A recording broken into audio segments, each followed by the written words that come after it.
নমস্কার, আমি সৌম্যজ্যোতি ঘোষ। একটি বিশেষ কারণে আজকে আপনাদের সঙ্গে আসা।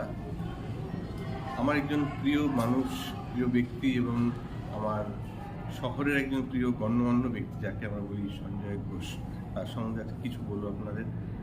আমার এই কলকাতার গানবাজনার ইতিহাসে 12 বছর, যার হাত দিয়ে গোড়া পত্তন, তার নাম Sanjay Ghosh.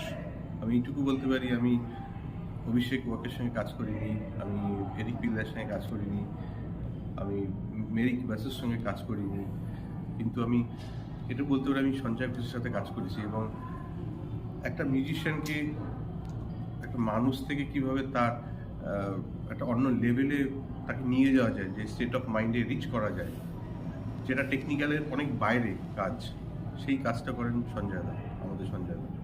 Sanjay da not is a very much technical person.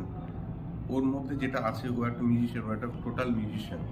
একটা মিউজিশিয়ানকে ও বোঝে যে কী, কতটা রিভাব, কতটা ডিলে, কতটা তার সাউন্ড ফ্রিকোয়েন্সি কতটা এনহ্যান্স করলে তার বাজনাকে আমি অনেক বেস্ট পেতে পারি। এবং সেটা যে কোনো সে গায়কের ক্ষেত্রে হোক, মিউজিশিয়ানের ক্ষেত্রে হোক, রিদিম প্লেয়ারের ক্ষেত্রে হোক, প্রত্যেকটা মিউজিশিয়ান যখন তার মুড নিয়ে আসে, তাকে প্রতিদিন অ্যাটলিস্ট 10%, 50%, 50% পর্যন্ত তার মাইন্ডকে এনহ্যান্স করে হলো সঞ্জয় দা। প্রতিদিন আমরা সেটা প্রমাণ পাই। এবং যে ট্র্যাক বাজাতে আসি, স্ট্রেট ট্র্যাক বলা বললে ভালো হয়ে যায়। এবং মানুষজন, যার জন্য যেটা হয় যে কেউ একবার সঞ্জয়দের সঙ্গে কাজ করলে তখন মনে হয় যে আমি 1000-2 মাস রেজোনেন্স বুক থাকলেও পরে 3 মাসের জায়গায় আমি বুক করবো, তাও পারবো না। ও এরকম একটা ডিপেন্ডেন্সির জায়গায় চলে গেছে সঞ্জয়দা। আজকের দিনে তো সত্যি বলবো যে এরকম সাউন্ড প্রোডাকশন, এরকম ক্রিয়েটিভ রেকর্ডিস্ট সত্যি কিন্তু ভারতবর্ষে কম। সঞ্জয়দা নিজেকে প্রচণ্ড কোনো মানুষগুলো আজকে কলকাতায় পড়ে আছে জন্য আজকে আমরা ভালো ভালো কিছু কাজ পাচ্ছি। এটা আমাদের প্রচণ্ড ভাগ্য।